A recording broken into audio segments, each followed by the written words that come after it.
Yeah. So I'm gonna keep quiet. Sure. You don't have to put me in there. This is how you clean a goose. First I start out, you gotta find the center.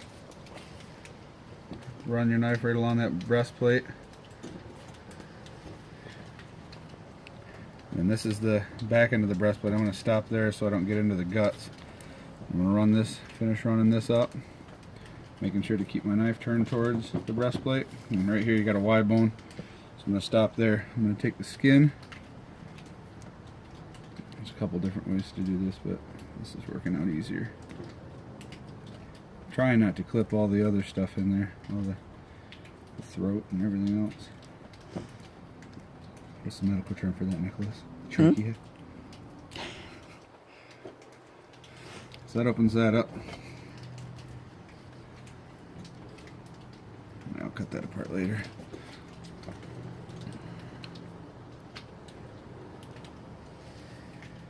You can see we kind of defeathered all these already and then took a torch to it. Whatever else might be on there. I mean, there'll be stuff you gotta kind of cut off.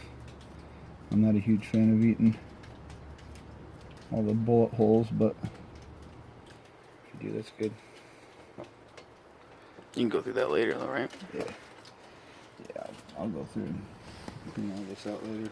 But see, with the skin here, you want to try to get it all peeled back as far as right up to that.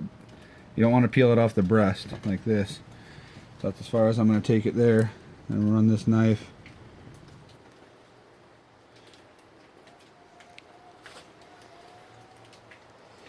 Back through here. Without trying to score the meat as much as possible. I'll cut right around this. You can see the feather in there. Alright, this is where it's really important that you get all skin, because otherwise you're going to start cutting in the guts. So I'm just going nice and easy. This one actually happens to have quite a bit of fat on it. I did cut through the guts a little bit. It's just the lining that houses it.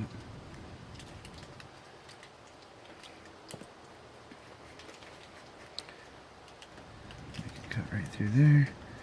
Try to get as much fat as I can because it's tasty. Alright, so now that that's all cut free, I'm going to start at this, and you can almost peel it. You can, with my thumb, you can see you're going to want to. That's the end of the breastplate right there, so you're going to want to kind of cut slowly.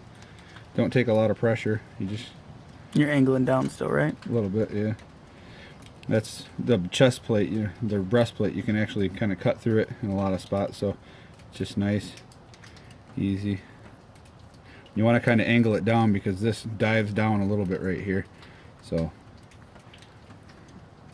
I really try to utilize as much as the meat I can. As much of the meat. Yeah, and it's just a matter of separating it. And if you get a little, if you don't want this stuff in there, you can clean it up, cut it off later. It's not a big deal. This was all these geese were really fatty. Right here, give me a bit of blood. Once you cut through that main artery there, it's not too bad. About as bloody as this gets, though. No, the last one pulled up really bad. No, I mean, that's the bloodiest part. Oh, yeah. Yeah, I'll mess with that later. Really would help to have a stable table. And a stable cameraman. Sure, that too. Anyway, this is where it gets a little trickier. Once you get in here, you just kind of... That's the end of the tenderloin right there. So now it's just a matter of getting the this, what do you call it, the wishbone. Kind of finding angles to cut it around there while trying to get as much of the meat you can. You can see you're gonna lose a little on one side pretty much, no matter what you do. There, just because it's all shot up.